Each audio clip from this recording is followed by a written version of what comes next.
think I figured out a little trick there, I didn't I? like all your thingies. Yes, I have a lot of action Dinosaur figures. transformer? I have a lot of Transformers. I still collect Transformers. But is that a dinosaur It's a transformer dinosaur, the gray one The gray one. Yes. Oh, you with the can see. purple. Oh, you could see. Oh, yeah, because you're looking at this camera. Sorry, I'm looking into this camera. Yeah. Hello. Yes, that is Triptychon. Triptychon turns into like a huge. He's almost like a city. And then I Oh, have cool. So inside his belly opens up a city. yeah. Well, so Metroplex, the guy on the other side that people who are watching on Facebook can see. Metroplex. Actually, you can't see Metroplex right now, but Metroplex is over to my Okay. left here, which you can't see, but he's that way, and he turns into a city. And then when he's not, he's a robot. He's like a man. And then Triptychon kind of turns more into like not a city as much as like I don't know how to explain what he turns into. He's not really a city though. You know what? I'm gonna look it up after. Well, after, not right now, because right now Yeah. we're on live, folks. What's up, everybody? This is Brian Holiday, and I'm on live with Jenny. Hi. Jenny is free because she's traveling Not the right world. now. None of us are free. But it's fine. It's fine. It's all good. Jenny is one of the first interviews I did a couple years ago. So if you guys have been following along with my voyage as a not a journalist but kind of as an interviewer, you may have seen that episode a couple years ago where Jenny and I just kind of talked about her voyages and travels and being a travel blogger and just being an all around cool person. And she's been well. Let's take it back. So since I last spoke to you was 3 years ago, or last interview, not last spoke with. Yeah. Last kind of winter I was here. Last time I saw snow, other than right now, Yeah. because it's snowing now, apparently. I love your post about like, oh God, the stuff's back. I know. It's like I haven't seen it in so long. No plans to see it, and now it's all of a sudden here. You looked What so is happening? unenthused when you saw the snow though. Like you were just like, ugh. Is that one of the reasons you left? Winter? I be honest. What is, um, yeah, like why I search for other climates. Yeah, usually I prefer like warmer climates. Yeah, if I could just live in Southeast Asia my whole life, I'd be Oh yeah, happy. If I could bring like family there, if just my world could be transported to Southeast to Asia. a tropical land, that would be perfect. Because Okay. I've always hated the cold, and then when I finally was able to travel and like live in really warm places, I was like, oh, my body likes this much better. Like I'm not complaining about the heat.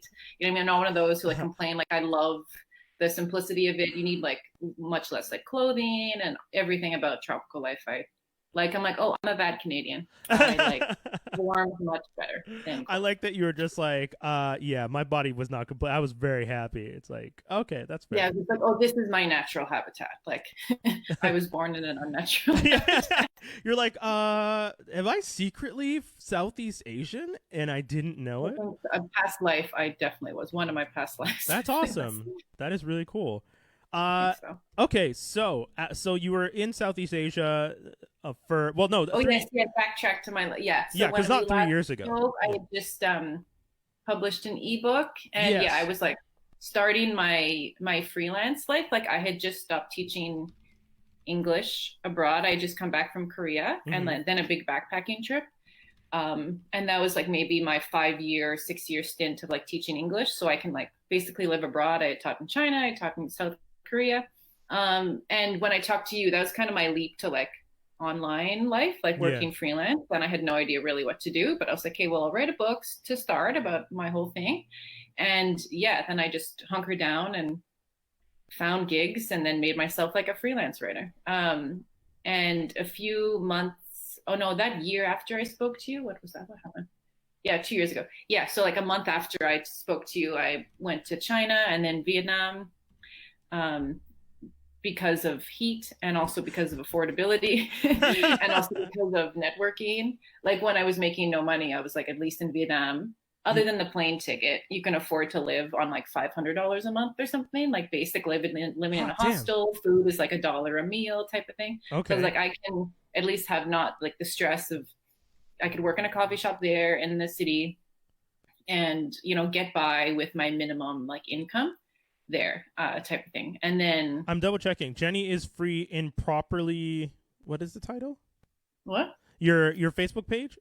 Oh, my Facebook. Yeah, it's just Jenny is free. Look that up. I think I changed it to like Jenny is free slash like improperly intrepid. I Ah, thought there it we was go. clever. That's what I wanted to tag. I just wanted to make sure I was tagging the right page. Okay, sorry. Yeah, So that's it's my Facebook. Yeah. yeah, no, I just want Yeah. So on there, I don't post much on Facebook, but Instagram I do, and then my blog link like is also linked to there. yeah, Yeah. So I which is started my freelance career there. So jennyisfree.com, correct? mostly Southeast Asia. Southeast Asia is like a hub for like we call like digital nomads, Oh, where like interesting. people from all over who like work online doing different stuff, like web developers, designers, like this type of stuff. Um, they moved to other places for affordability and in search of like a better quality of life type Mm-hmm. of thing, like overall life. If you're like maybe like it's ideal if you're single, have no kids, and can like move to a place like Bangkok where they have co-working spaces and places where you can network with other freelancers from all over the world. So it's much easier of an opportunity to like advance your career there than Yeah. I found here because there was less of that. So I like moved to places where there was like where there were co-working like meetups and stuff, and I learned how to do this freelancing thing. So that was my adventure for the past like 2 years. And I was mostly in Thailand, in the city called Chiang Mai in the north. Mm-hmm. And that's like one of the hubs for like digital nomads. So I went and then I made like a big group of friends where we weren't really traveling. Like we're expats, like moving there. We lived there for like 6 months at a time and just kind of, either like live in a hostel together or Hot damn. rent like a small apartment and then kind of have an office where we can do our work every day. And then just go out at night, like have kind of typical life that you would have anywhere, but we Yeah. just did it type of thing. And do you ever miss having?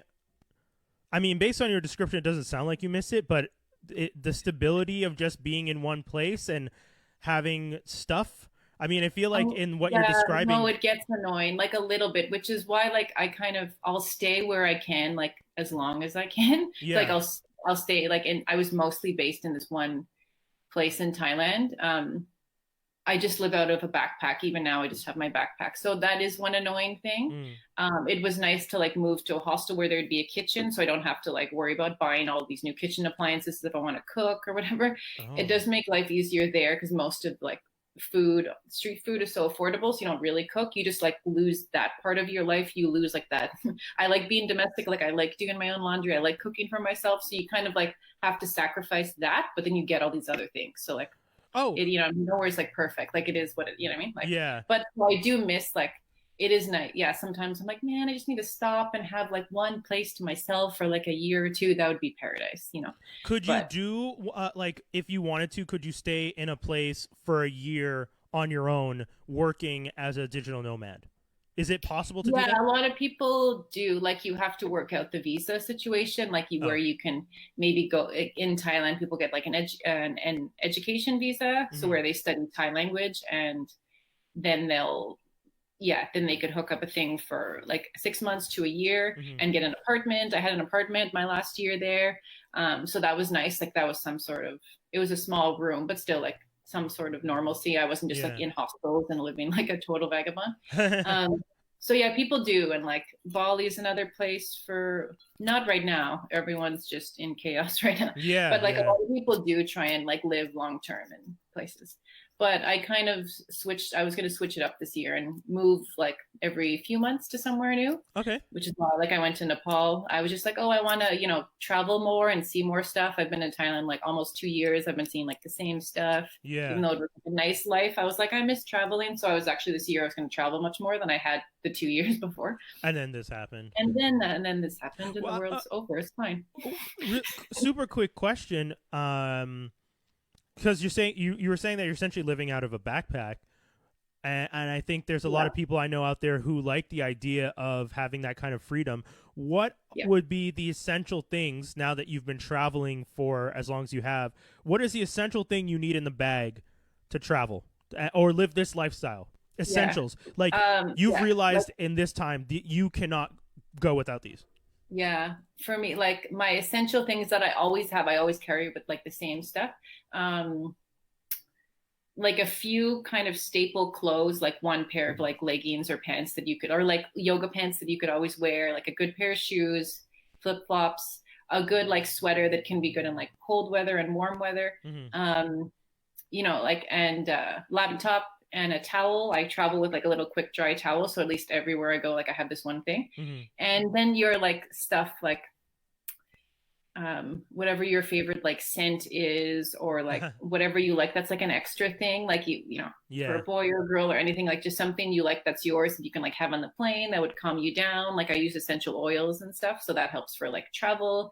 And then it's something recognizable, like if I like diffuse that in an apartment, at least I know that's like Yeah. something. Yeah, and technology, like your phone, if it has, you know, books on it, if not, carry around like at least one book. Yeah, stuff like that, like just the standard kind of wardrobe, like simple cotton clothes, towel, um yeah, simple dress, and Okay. definitely laptop, phone, things like that. Okay.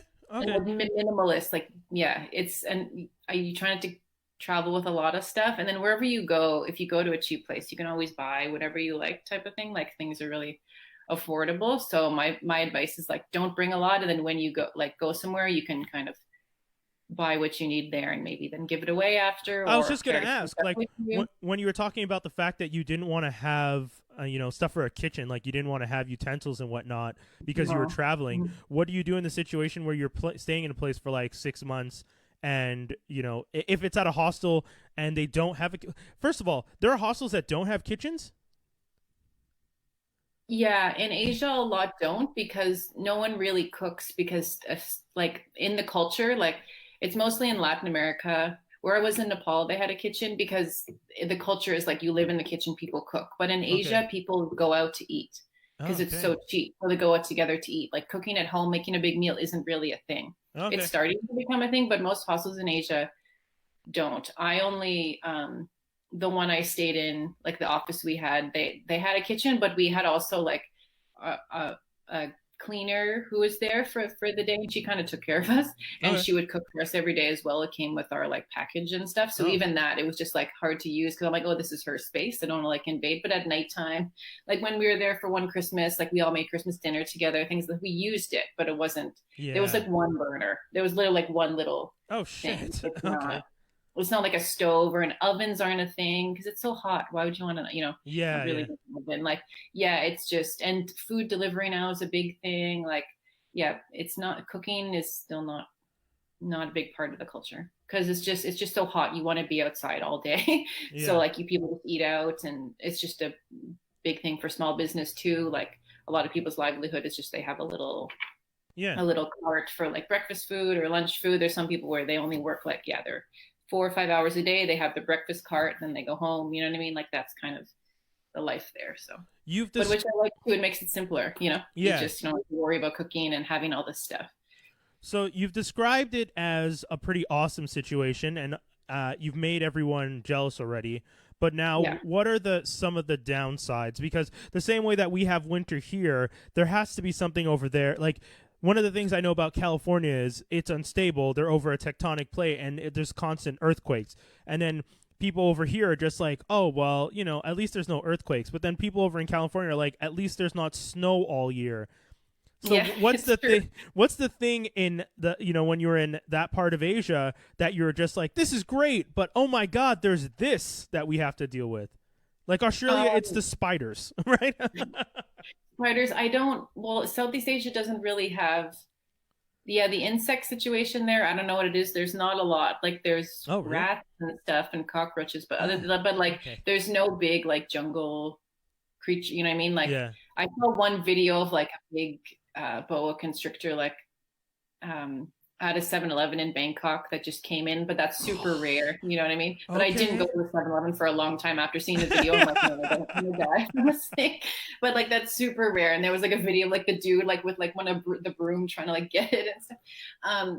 No, what would be people would say in Southeast Asia monsoon season, Okay. like Yeah. that's where it rains all day, but it'll just be a crazy Downpour. poor, but like everyone kind of has an attitude, like joie de vivre type of attitude there. So when Yeah. it rains, you just like take shelter and then like just dance around and let it pass. You know what I mean? Like Like a it's cheesy kind scene of in lovely. a Like I love rainy season, yeah, but like people would say like that's for like driving and stuff. It's not ideal if you're like on the motorbike. It's more accidents yeah, during yeah. monsoon season, obviously. But if you're in a city, it's fine. But like yeah, countryside where you're on a hill, you know what I mean? Like with landslides, like that's I a was just thing. gonna But if say you're in yeah. a city, it's usually fine. So monsoon, and then where I was in Chiang Mai, really bad like forest fires. So the Oh. air, there was a period of time, like 2 months a year, where the air was really bad. Hmm.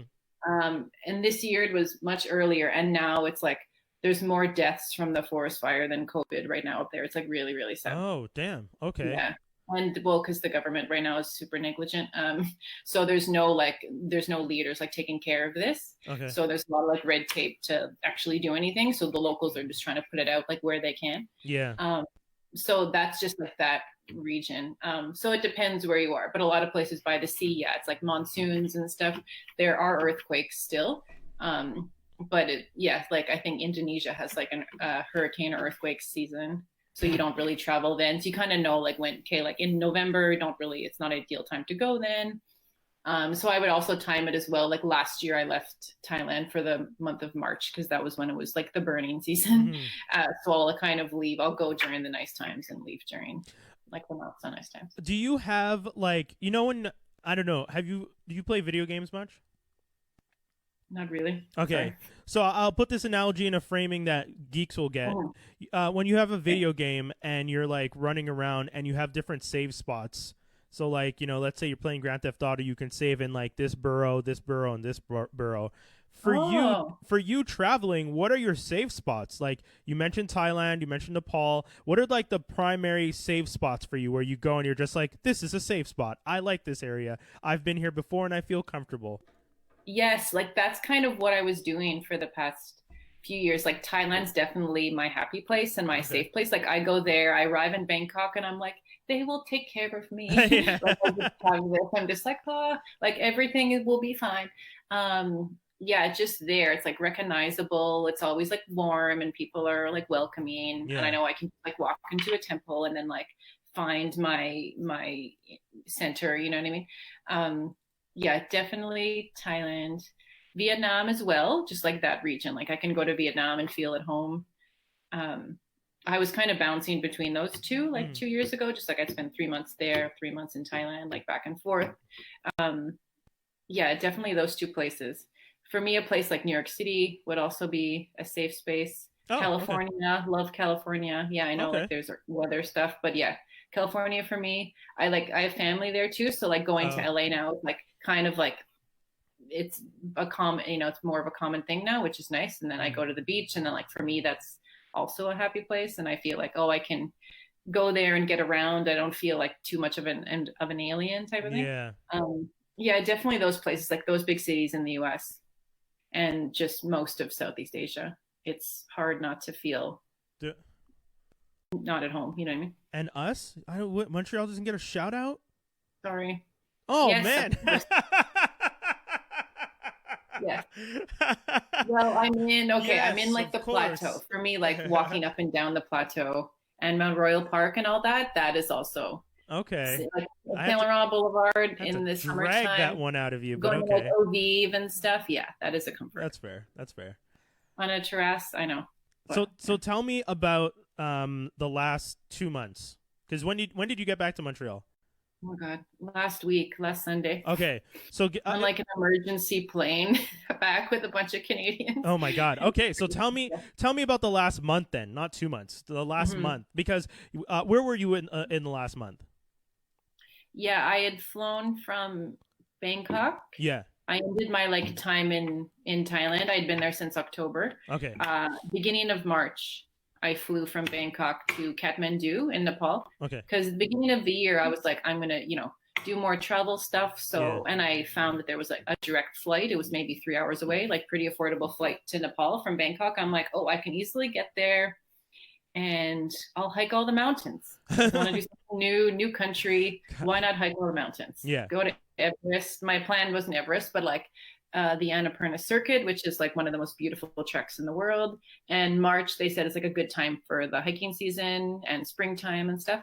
So I was like, oh, perfect. Like when my visa expires in Thailand, I'll go there and then Okay. spend the spring in Nepal, mix between like working and then taking a few weeks off to do a hike and stuff. Yeah. So I flew from Bangkok to Kathmandu, got to my hostel in the city. The next day was Holi festival. Holi's like The the festival where colors? you like spray all the like powder, the Yeah. Yeah. Yeah. multicolored powder. Yeah, so it's something. It's like, yeah, like a a Hindu celebration. It's like where like it's like the gods aren't watching that day, so you can do whatever you want Oh type of Lord. thing. So they Okay. celebrate with just like doing all the colors. So we celebrated that just in the hostel. They kind of warned us not to go out because of the coronavirus thing, Okay. but like it still wasn't like I would never have guessed when I traveled. There were still like some precautions at the airport, like, okay, make sure you wash your hands. They took our temperature at the airport. Even in Thailand, when I was traveling around in February, Yeah. like I went down south to an island, they took people's temperatures like before we entered the island. Like they were doing some precautions, but people were traveling like it wasn't a big deal. Like, okay, this thing is something, but it's not, we were so naive in Yeah. February. We were like, just like, oh, this thing is fine. Like, okay, I talked to hostel owners being like really bummed because tourism was down, but it wasn't like empty. It was just like, okay, tourism's down because of this virus and because of economy, Yeah. environment, all this. Um, But people were so still yeah, coming through, essentially, though. What people were sorry. still traveling in those areas in February, even And it though was fine. even though in China the numbers had been growing pretty exponentially. Yeah, but Okay. we didn't seem to know like, and then Thailand had a lot of cases, but like it was fine. Like Hmm. I didn't get it. I didn't know anyone who had it. Okay. Um, it was interesting. Like it seemed like, oh, this is from. We just didn't know. We're like, is it like the swine flu or H1N1? You know what I mean? Like I Yeah. traveled during those times, and it seemed fine. Like it just wasn't a pandemic, right? Yeah. Yeah. Um, no, it was interesting. Like we were kind of like, okay, well, let's be careful, but there was no sense. Some tourists wearing masks, but that's just normal too, just to wear a mask in Asia. Like it's Yeah. just more of a thing. Yeah. No, Um, that's one of the things that I know when everyone started wearing masks here. I remember thinking like, man, culturally, all those Asian kids that I would see regularly at Concordia or around town wearing masks, I was just like, I mean, you guys were ahead of the curve. You guys were just prepared yeah, from the get go. So, yeah, and they have like fancy, stylish masks, which I'm sometimes not gonna lie, I'm jealous of because I want to look fly and match. Like I want a mask that like matches this hat. that Anyway, would be a sorry. cool mask. It would, right? Anyway, Yeah, sorry, that sorry, sorry, you sorry. can make one. No, like I do kind of like how yeah, I don't wear them much, but like I do. Yeah, I'm not the mask culture for me isn't weird from like living in Asia for 10 Yeah. years. Like mask is normal. But yeah, for this, I'm like, no, they totally ahead of the curve. They have it right. And yeah, like I have one friend who like wore like her old mask from when she lived in Korea, like when she went to go grocery shopping here and stuff. And I bought some masks. Like the reusable ones are really good. I think that's going to start happening, honestly, Oh here. yeah. People are going to do these cool handmade masks and I've stuff. been joking about it, but I plan like once things start normalizing and the mask price drops a little bit because right now I'm seeing the prices are a little steep. But once the Really? well, yeah, because supply and demand, right? People need Yeah. masks, so people who make masks are like, well, I'm gonna jack up that price. Not very nice. Come on, people. I mean, I'm We're in not a shocked. pandemic. I'm not shocked. I mean, uh, the fact that America was trying to steal masks that were coming to Canada, or that they were trying to block out 3M and tell them that you're not allowed to Yeah, ship. but that was Trump. Yeah, like there's just all these crazy things, and I'm not shocked that in a capitalistic system they're just like, hey man, let's make more money off of all this pain. Hi-oh. Yeah. So, anyways, Yeah, that's but yeah, okay. So you're now in Thailand. No, you're in food in Nepal. Nepal, Yeah, it's in sorry. Nepal. So you're in Nepal, you're hanging out, tourism's down, but the general vibe is this thing is not necessarily a pandemic, and you're now you're like a month away from leaving there and coming here. So what Yeah. started to push that, like what made you really think, "Oh, I might need to actually get out of here?" Well, it was a lockdown. They gave us less than 24 hours in a full lockdown, and like Oh. meaning like like all the planes stopped, airport closed, long distance transport blocked. Like you couldn't even Whoa. you could walk around your neighborhood, but you couldn't really walk further than that. I mean, just like okay, go around yeah. So Yeah. shops were closed. It literally went from like when you guys were starting to do the isolation. This was maybe like 3 weeks ago. I Yeah. was in Pokhara, which is another city like really close to the trek I wanted to do. Mhm. And I was like eating in a restaurant, like fine, going to the shops, and then the next day, ghost town. Oh, Like I remember snap. walking around, like one of the dogs, like the neighborhood stray dogs, was following me. He was like, "What the heck has happened? Yeah, Where are like all the where humans?" where are the people? Where's the food? I So need some confused. scraps. Yeah. Oh, It's damn. funny, like some dogs here, they're I'm sure happy, like, wow, the humans are here. I'm sure at this point they're like, oh my God, get out of the house. Yeah, yeah. Go away. I But have all the things to street do. dogs are like, yeah, no, and then all the street dogs, they're just like, we don't, yeah, there's like a temple there, like monkey temple, where there's a bunch of monkeys. I think they're just like going crazy Oh because yeah, they're all starving. It's so sad. yeah. Isn't There's there like like things in New York, you know what I mean? Like all these animals are going nuts. there was a yeah, and that's the scary part, how dependent some of the animals are on us now. That's Mm, unfortunate when I think about it, because it's yeah, not fair, right? Like we've started to structure it that the animals kind of need us, and depend on, then when a pandemic happens, we do absolutely nothing to help them because it's yeah. just secondary to us. It's just a pass by thing that we don't even think about. I was thinking about people on the streets too, because like that's another community that kind of relies on people, the interaction of people on the street, like offering them possibly money, possibly a meal, possibly a coffee, something. And now to think that if there's no one around and no one is roaming the streets, what are they doing? Where can they get food? Hopefully, there's more services in place that are helping people. I know that some of my friends who work for different services are trying to help out as much as possible. But it's like at the end of the day, how much, the amount of people that were living on the streets and everyone losing their jobs, it's kind of making this kind of weird crisis situation where like you want to help them, but you also, you know, people are tightening their belts too, right? So, anyway, sorry, I Yeah, went off track. no, it's really sad. Yeah, here are there things in place? I'm not sure. Like, I haven't informed myself with what's going on here. Like, how are the homeless people being helped here? Well, I know that different groups. One of my friends works Face à Face, and like all the other different Okay. groups who are like working to try and provide meals and trying to like stay connected with the people that might be sans domicile fixed, like Mhm. SDF and whatnot. And I mean, I actually, you know what? That's a good point. I'd like to maybe try and book a call with one of them to like get them to explain like what is the Yeah, process right now. How do we and where help you out? can help and stuff, donate if we have, Because you know what I mean? Like something. yeah, like I'm not that it's. I think it's great that everyone's helping everyone out as much as possible, and having a roof over your head right now is probably one of the most important things. Um, Right? but like if you're on the streets right now and there's no one around and there's almost no help, I can imagine this is a really stressful and unfortunate situation. I know a lot of people. When I was working at the hospital, there was a lot of times where sans domicile fixe people on the streets would show up at the hospital, and oh, I have a cold, or I have this, or I have like a leg injury, and that was like at least a night or two in the hospital Yeah, with a it's just a shelter thing. It's more right. of a care thing than Yeah, anything. but Mhm. you can't turn to the hospitals for that now. There's a pandemic, so that's where I start to wonder, like, well, where else am I gonna go? Like, what, Mhm. So, anyways, I'm, That's ho- so ho- sad. Yeah, yeah, my last week in Kathmandu, and they're still doing it. I'm really happy. mm, A small group of expats, like a few people who had been there longer term, yeah, and one guy from my hostel joined. So then he was coming back every day talking about his experience. So I joined him for my last few days there. Um, they were delivering. They made like 200 meals a day. They're still doing it. oh So in the morning wow, they'd make like 200 meals, like boxed meals a day, mm, and at first they were just paying it from their own pockets, like their savings, and then they set up a chuff.org, one of those like kind like of fund me, GoFundMe type things. yeah, GoFundMe type of sites Yeah, uh, for donations, and would just they worked with an NGO who knew like the areas in the city where people really needed. There's like one area with like homeless like kids, like kind of street kids who were yeah, on drugs and stuff. Like they were kind of just stuck like in the middle of nowhere. So like we delivered to them. yeah. There was one place where there was a construction site, and then they just halted construction and abandoned people.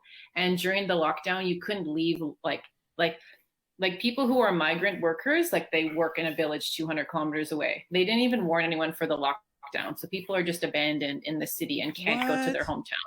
Like they were beating people who would be walking like on the highway and stuff. So they couldn't, yeah, it was really Damn, bad. man. They like made sure to like deliver to like at the construction site. So people like literally that was their only meal all day. And it was like just rice and Yeah. veggies and stuff. But yeah, so they're doing that. So it's really great. I can like give you the link to the thing.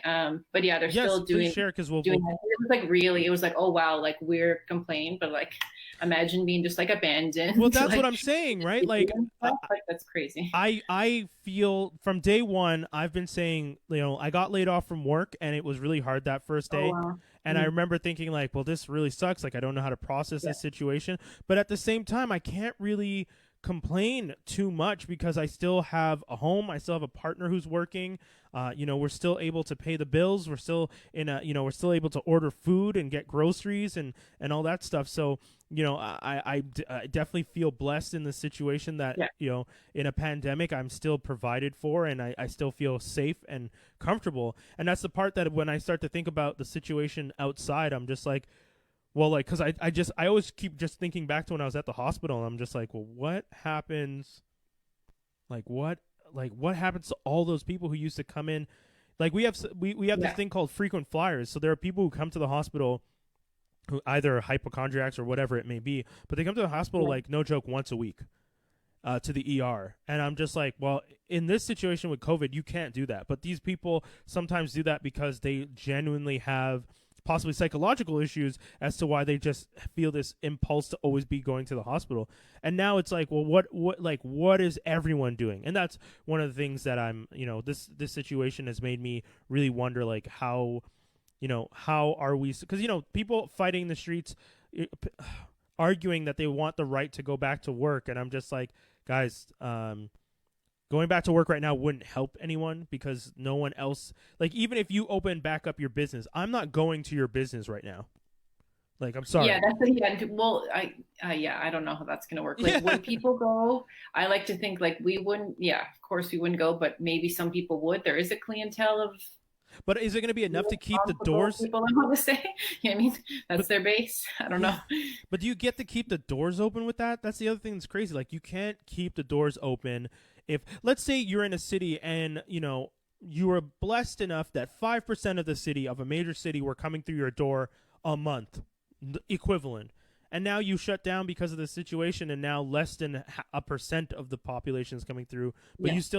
you still have an insane overhead. What are you doing? Like, Yeah. there's not there. You can't make up the other 4.5% of people. Yeah, no, that's just So bad business. No, the protests are interesting, but we don't have any. It's just in the States, right? Do we have so any local we protests had not in Montreal. In Vancouver, there was one. in And Vancouver? Okay. I won't give the person's name because that person Yeah. obviously doesn't deserve any shine. But someone did start one and was telling people, like, we should really be evaluating this, and I don't know, 5G this and government conspiracy that, and that's the God. We live in a weird world, Yeah, no, it's just because then people are going to get sick, and then it's going to be more of a strain. Like, just pause. Just right? I need a game plan. Just Yeah. pause. No, it's really Okay, sorry, I totally brought us off topic, but please, I want to go back to it. my escape adventure. Okay, I'll Yes. try and go through the whole escape adventure. Yeah, what happened? It was like, and same with this thing. Like, we've all gone through phases of like what this is. Like, panic. Okay, it's going to be fine. Okay, this is good for the environment. Okay, now panic again. You know what I mean? Like, and so I was doing that, but like in Nepal, where I had the extra thing of like, oh, okay, I don't want to go to a hospital here if I get sick. You know what I mean? And then look at my privilege of being a traveler, where I can stay in a Yeah. hostel, like have shelter. They're the locals there who work there are making sure like all their guests are fine. And then there's the guilt of like that privilege too, where I was like, it was a lot of stuff. But yeah, in Nepal there were like 0 cases but again, they weren't testing much, but like Yeah. when I got there, it seemed safer than like Thailand. There's like 0 cases.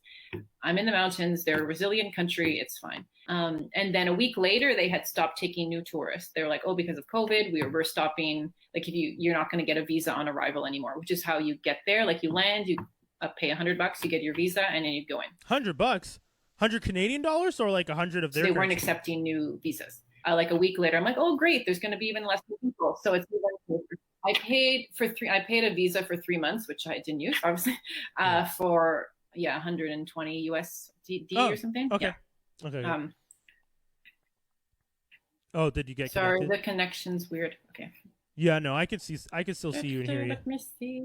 Can you hear me and see me? Okay. Yes. Okay, it's fuzzy, but I think it's gonna go Sorry. back. Yeah. So they just kept. I was like, okay, great. They're putting like precautions in like right away. Mm-hmm. This was like some mid March at this point. They had stopped taking new tourists. And then I was like, oh, it's fine. It's even safer. And then I left from Kathmandu to Pokhara, which is like their second biggest city, like really lovely town.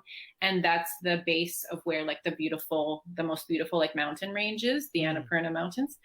So I went there, stayed in a hostel there, thinking like, okay, I'll do a big trek here. And then I had plans like a few weeks later to go back to Kathmandu and do like a motorcycle trip and Oh, like the cool. remote parts of like East Nepal where there's like near the border of India with like tea and stuff. So I made all these plans, and up until like the second or third week of March, we were like, oh, these plans are still happening. It's fine. Nepal is fine. They're like immune to this coronavirus thing. And then I woke up one morning, people were like slowly leaving. I'm like, oh no, they're just overreacting. It's fine. Like, I'm tough. My life is here. For me to go home isn't the thing because, again, I don't really have a house here. Yeah. Like, I'm just a vagabond. So for me, going home isn't really, it's different. You know, I mean, I'm not like on vacation. Like, this is my life. So I was like, Yeah. I'm going to stick this out. I'm going to stay because for me, this is normal. Yeah.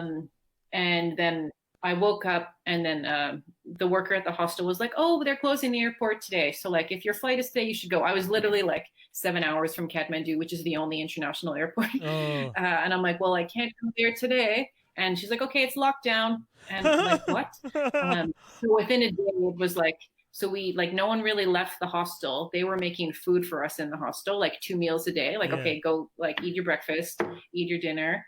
Couldn't really walk around.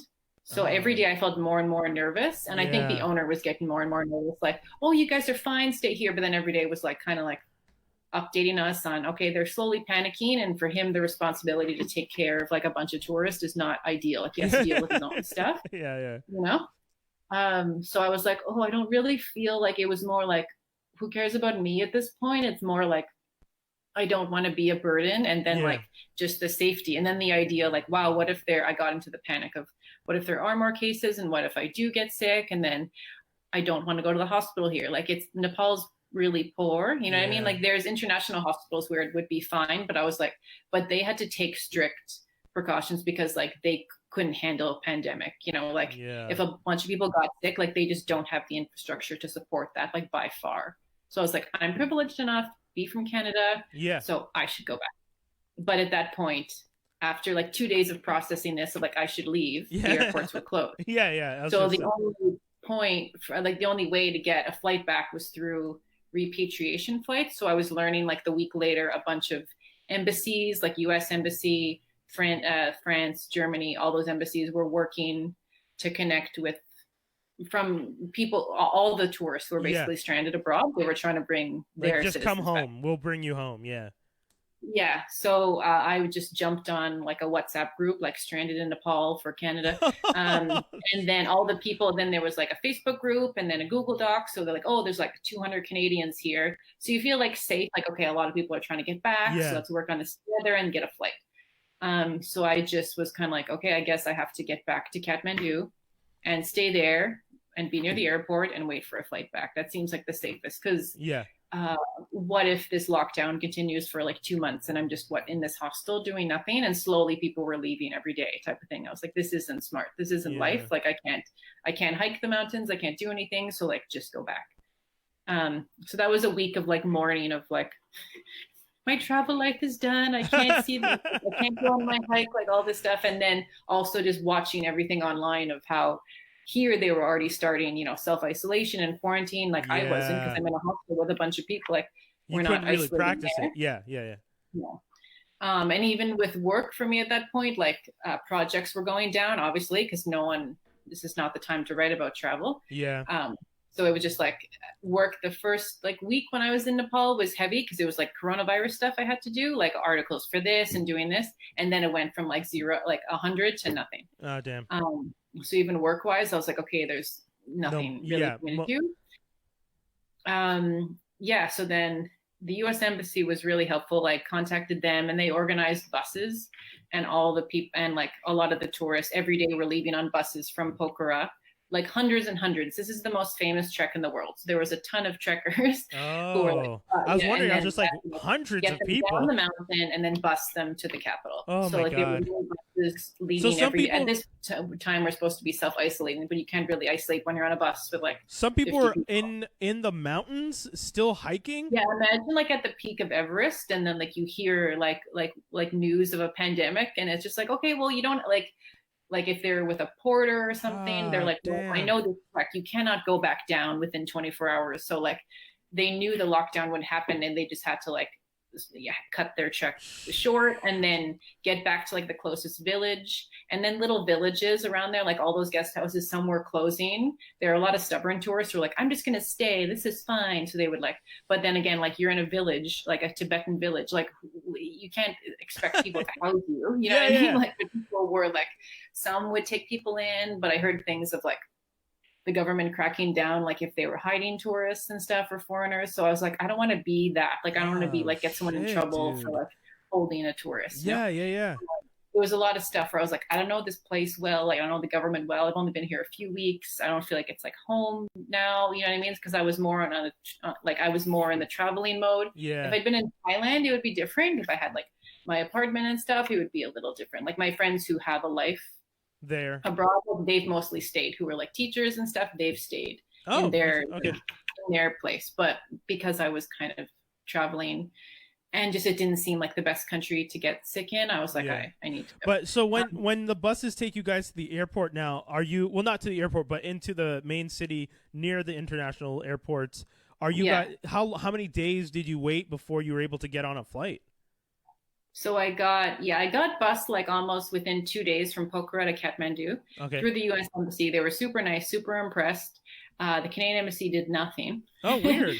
So yeah, they were not great. There was a Huh. consulate in Kathmandu. That guy left. The ambassador just, office closed Oh, okay. the second the lockdown happened. Okay. So we had to contact the like New Delhi ambassador because that was the Yeah. closest embassy. Anyway, the U.S. embassy helped me, and I got on their bus, and it was basically like whatever foreigner who had signed up could take it. Like Australians, Brits, Americans, they're all on these like three buses. Okay. I And we mean, needed special permission to like get on the highway, right? Because there were guards on the highway. Like oh there, shit. there couldn't be vehicles going long distance, right? So we need to show like a permit that we could actually cross Yeah, yeah. long distance. So I got on that, and then I got to, and it was a nice ride because there was no one on the highway. I was like, oh, this is much simpler than the bus on the way here. And so I got to Kathmandu, and I went back to the hostel where I had started. And I waited. I was there about 2 weeks until the Oh, flight okay. last Sunday.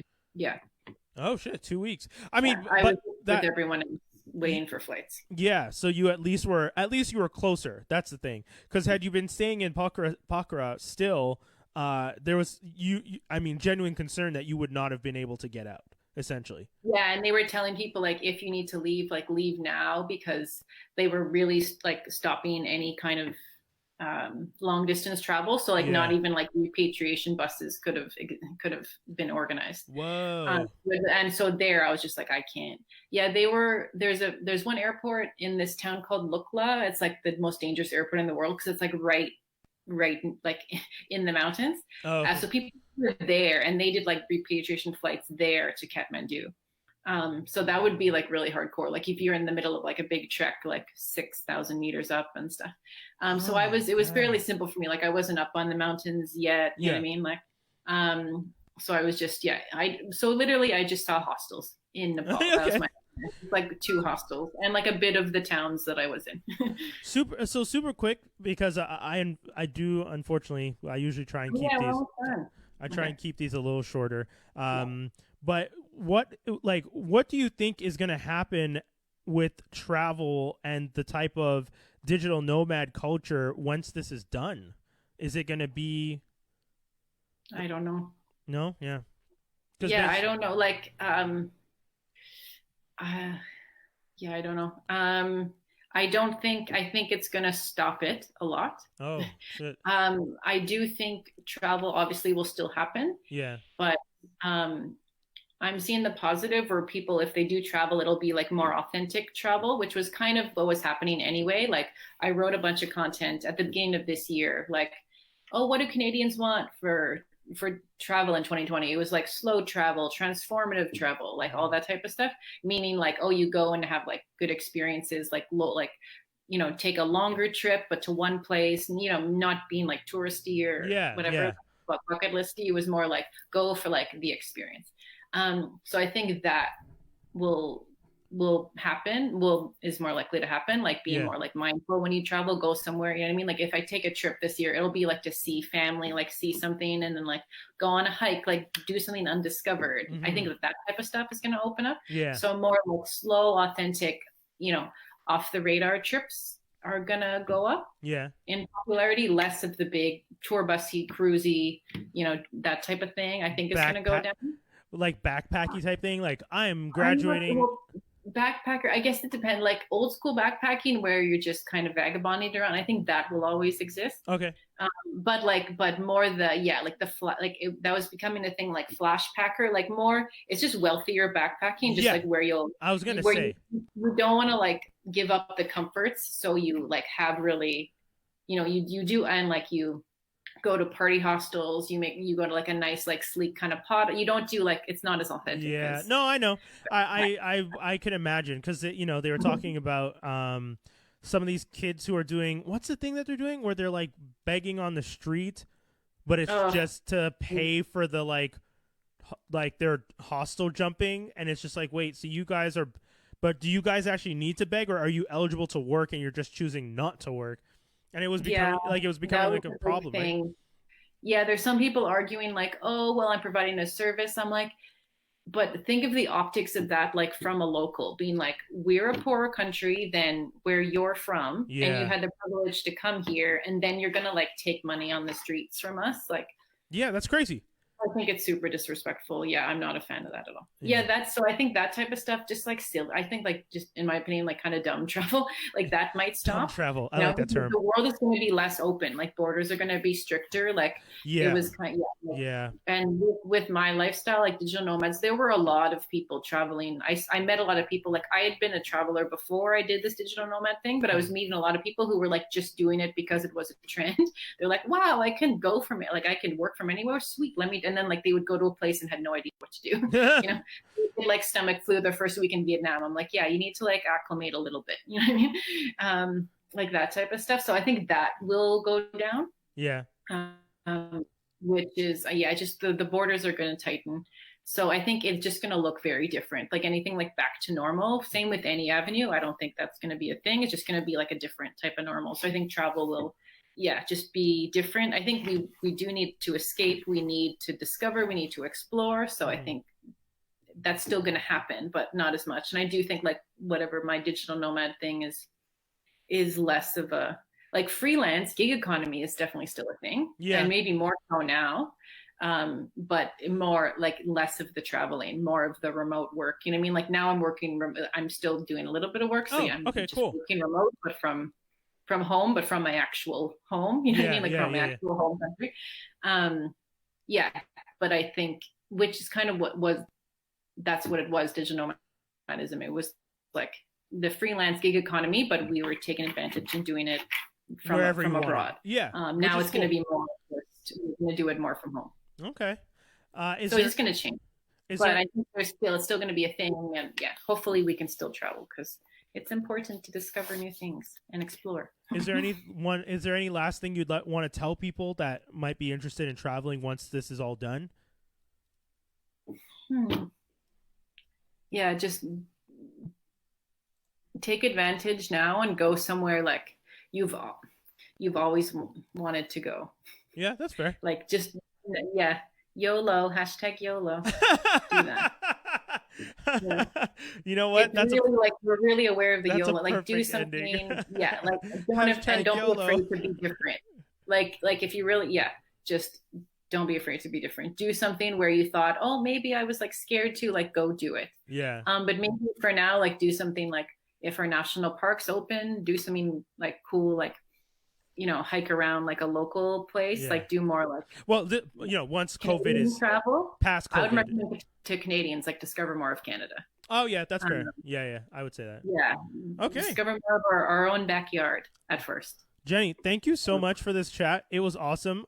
I'm Yes, it was so fun. Thank you I'm for having very, me. very happy that you're back and you're safe. I mean, Thank you. when we spoke last time and we were trying to figure this out for maybe last week, or Yeah, I was like, the time zone won't work. This is yeah, like you were 4 like, a.m. yeah, you were tomorrow. I like was like, still over there and stuff. So that's kind yeah. of crazy to think about it. But I'm happy you're back. I'm happy you're safe. Folks, if you're tuned in once again, you can always check out all things Jenny at jennyisfree.com. Which is an awesome URL. Like the fact that that wasn't taken is crazy to me. Yeah, I've had it for so long, and I just had someone redesign it. So if you haven't seen my blog in a while, go and check it out because it's all new and improved. Awesome. Redesign and everything. Yeah, jennyisfree.com. Okay. That's me. And then on Twitter, you're also Jenny is free, right? Jenny is free. Yeah, I don't tweet travel stuff. I do a lot of political stuff. So if you want to see how political I can get, go on my Twitter. If you want to see how travel-y and poetic-y I can get, go on Instagram.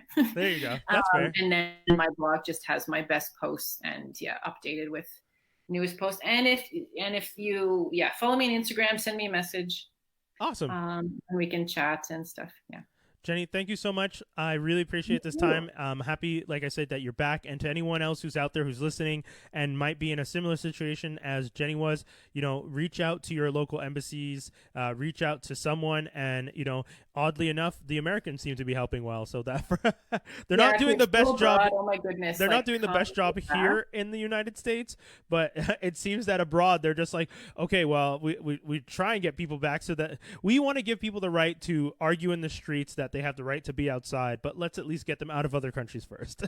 Yes, I know, right? So crazy. Yeah, very impressed with them. Yeah, if you're abroad and you're not sure, slowly more and more people have been coming. So like coming back, and I'd say wherever you are, as long as you're safe and like go where you can be of help as well. I think like that's fair. Where can you be, connected with people in this virtual way. I think that's important now. Yeah.